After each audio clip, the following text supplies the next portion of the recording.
Botar o povo escolhido do Senhor nessa noite. Glória a Deus.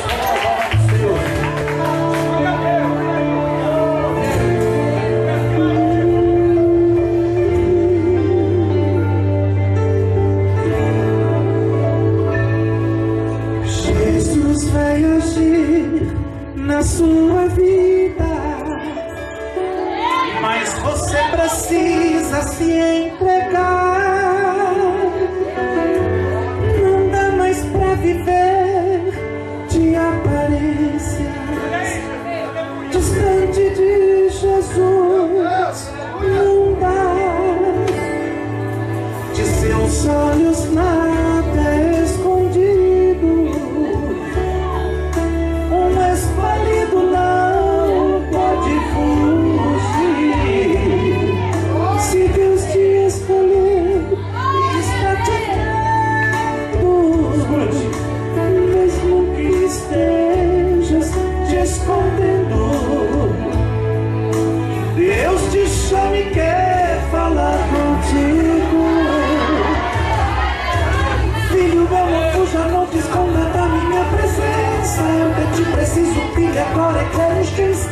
Meia-noite se aproxima e você como está? Fui eu que te formei do barro, te escolhi pra ser um vaso para em minha obra, filho, ser usado. Estarei contigo quando a aprovação chegar. No vale da sombra da morte, no sol do deserto, saiba, filho meu, estarei sempre perto. Tenho tua vida na palma da mão.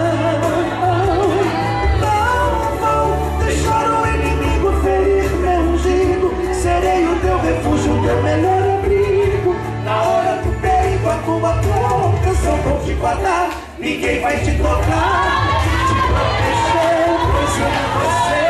E não importa a prova que você passar, vou te ajudar, vou te defender. A minha mão está sempre estendida, e na tua vida quem cuidar souber. Quem cuidar souber.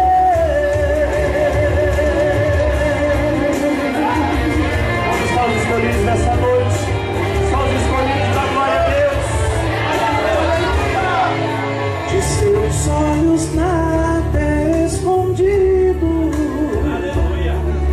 Um escolhido não pode fugir.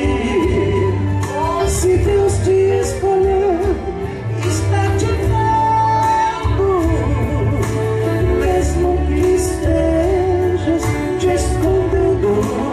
Escute, Deus te chama e quer falar contigo.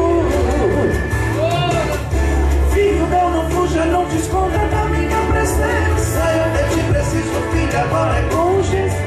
Meia-noite se aproxima e você corre.